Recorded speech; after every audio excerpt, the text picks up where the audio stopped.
नमस्कार दोस्तों, आपका बोन डॉक्टर के अगले एपिसोड में आपका स्वागत है। आज हम बात करेंगे पोस्टीरियर शोल्डर इंस्टेबिलिटी और डिसलोकेशन के बारे में। तो एंटीरियर शोल्डर इंस्टेबिलिटी और डिसलोकेशन कॉमनेस्ट हम देखते हैं। ये तो पोस्टीरियर शोल्डर इंस्टेबिलिटी और डिसलोकेशन काफ़ी रेयर है, बट ये ज़्यादा मिस भी हो जाता है क्लिनिकली। तो डायग्नोसिस होता है एक्सरे के द्वारा इन एक्यूट डिसलोकेशन। अगर तो क्रॉनिक इंस्टेबिलिटी है तो positive posterior instability provocative test से इसका पता चल जाता है और एमआरआई से ये कंफर्म हो जाता है। इसमें पोस्टीरियर लेबरल पैथोलॉजी दिखती है। ट्रीटमेंट कैन बी ऑपरेटिव या नॉन ऑपरेटिव, डिपेंड्स कि कितना क्रॉनिक है सिम्टम्स और अगर ये रिकरेंस हो रहा है डिसलोकेशन का या सबलक्सेशन का। और एमआरआई पे हम देखते हैं सिवियरिटी लेब्रम की और ग्लेनोइड डिफेक्ट्स की। अगर ये प्रॉब्लमैटिक है तो फिर सर्जरी करनी पड़ती है। तो इंसिडेंस होता है 2 to 5% of all unstable shoulders. 50% जो होता है पोस्टीरियर डिसलोकेशंस वो ट्रॉमेटिक होता है। इमरजेंसी डिपार्टमेंट में लोग आते हैं और कभी कभार ये मिस हो जाता है। तो रिस्क फैक्टर्स क्या है? अगर आपको पैदाइशी बोनी एबनॉर्मैलिटी है जैसे कि ग्लेनोइड रेट्रोवर्जन या हाइपोप्लेजिया, तो इसमें भी आपको एक चांस होता है कि पोस्टीरियर डिसलोकेशन ट्रॉमा से हो सकता है या लिगामेंट लैक्सिटी हो जेनेटिकली। तो पैथोफिजियोलॉजी क्या होती है या मैकेनिज्म ऑफ इंजरी? तो 50% केसेस में ट्रॉमा होता है और यूजुअली ड्रामेटिक प्रेजेंटेशन होती है। पेशेंट का हाथ नहीं हिलता और बहुत पेन होती है। कभी कभी माइक्रो ट्रॉमा से भी पोस्टीरियर इंस्टेबिलिटी हो जाती है। इसमें लेब्रम टेयर हो जाता है, इनकम्प्लीट लेब्रल एवल्जन होता है और इरोजन होता है पोस्टीरियर लेब्रम का। इससे ग्रेजुअल स्ट्रेचिंग हो जाती है कैप्सूल की और कैप्सूल पैटिलस या लूज हो जाता है। ये कॉमन होता है वेट लिफ्टर्स में, ओवरहेड एथलीट्स में, और इसकी ऑनसेट यूजुअली इंसिडियस होती है और प्रेजेंटेशन भी इंसिडियस होता है। ये सीजर्स या फिट्स और इलेक्ट्रिक शॉक में भी कॉमनली देखा गया है।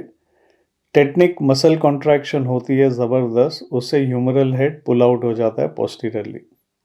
एंटीरियर इंस्टेबिलिटी और डिसलोकेशंस भी सीजर्स में देखे गए हैं, बट पोस्टीरियर डिसलोकेशंस में सीवियर ट्रॉमा या वेरी सीवियर सीजर्स लगते हैं। तो बायोमैकेनिकल फोर्स क्या होता है?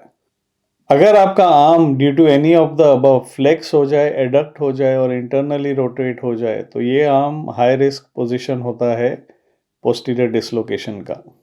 तो लीजन्स क्या एसोसिएटेड हम देखते हैं with posterior instability in some patients that come to us after an MRI. Avulsion of posterior band of inferior glenohumeral ligament, ये एक्यूट सबलक्सेशंस में देखा गया है। पोस्टीरियर बैंकार्ट लीजन देखा गया है जो कैरेक्टराइज्ड होता है detachment of posterior inferior capsulo labral complex. Reverse Hill सैक्स लीजन देखा गया है। ये एसोसिएटेड होता है लॉक्ड डिसलोकेशंस में और डिफिकल्ट होता है to reduce without anaesthesia.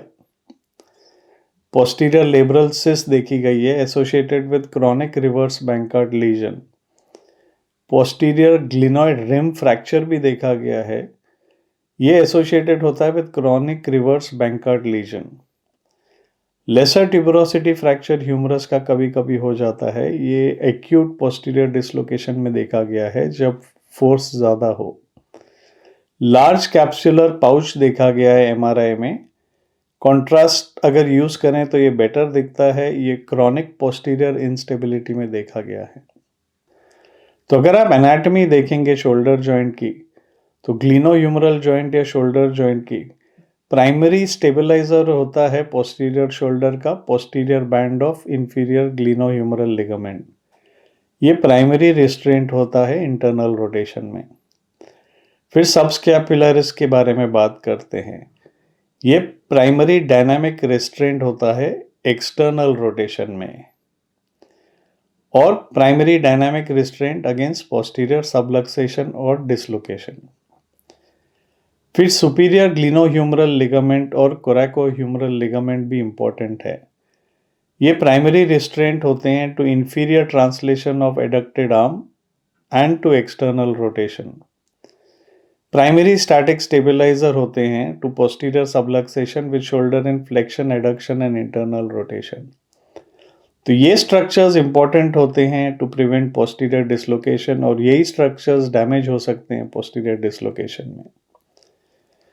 Static restraint होता है लेब्रम, ये ग्लिनॉइड को 50% से ज़्यादा डीपन कर देता है। ये भी फट जाता है तो क्रॉनिक लैक्सिटी को कंट्रीब्यूट करता है। क्लासिफिकेशन अगर हम देखेंगे तो एक्यूट वर्सेस क्रॉनिक हो जाता है।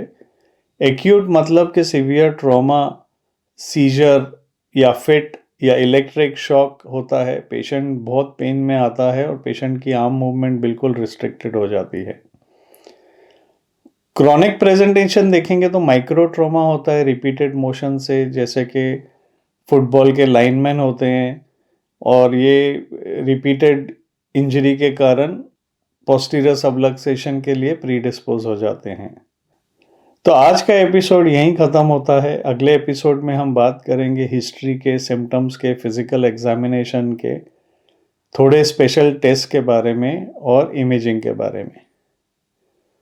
तो अगर आपको हमारा एपिसोड आज का पसंद आया हो तो लाइक बटन दबाइए, शेयर बटन दबाइए, और ज़्यादा से ज़्यादा अपने फ्रेंड्स फैमिली के साथ शेयर करिए। मेरा एपिसोड देखने के लिए बहुत बहुत धन्यवाद। Thank you.